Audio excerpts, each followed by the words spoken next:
unsa naman taon ning panahon. Mao pagay pagkuan namo sa bagyong Tino, karon ni sunod na pud ang bagyong Uwan.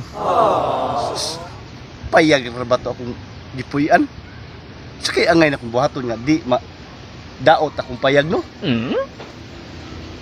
Usa ka hapak ato sa usa ka hapak sa hangin wala. Klaro naman itong mabalintuwad to akong payag.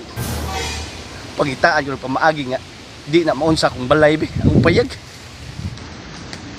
Sus, kaluoy tao sa Ginoo.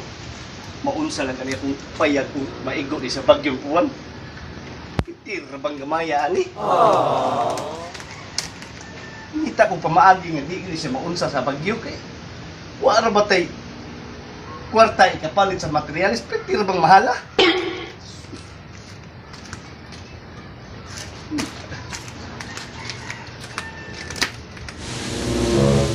Ano man akong bana nagsige naman siya tutuyok sa balay. Usa mo yung sig hangad-hangad diyan. Usa naman yung bana oy.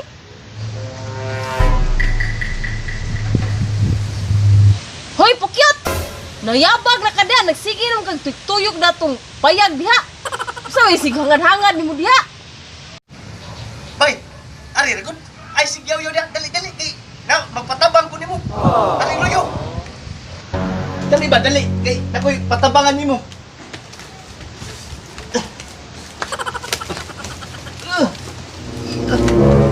Unsa ba mo ipatabang nimo nako eh? Sige mo kag panawag. Dali.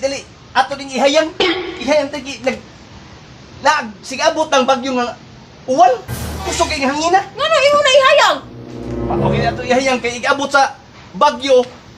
Ang hangin ay mo pa barug ani. Hilon dayon, mura mo kag nabuang diya. Kung saan mo nanaan diya. Ngano imo na? Okay ato ding ihayang ay parang hangin ay mo pa barug ani. Kabuag ni mo ay. Naunsa naman taong ka oy. Wala naman kay ayo. Ato ding ihayang daan. Unsa naman taong para dili madaot sa bagyo na unsa naman taong ka oy. Pagpuyo pa ka. Uyo, ko. Wagi ayong asawa, di ba mo tabang sa atong plano?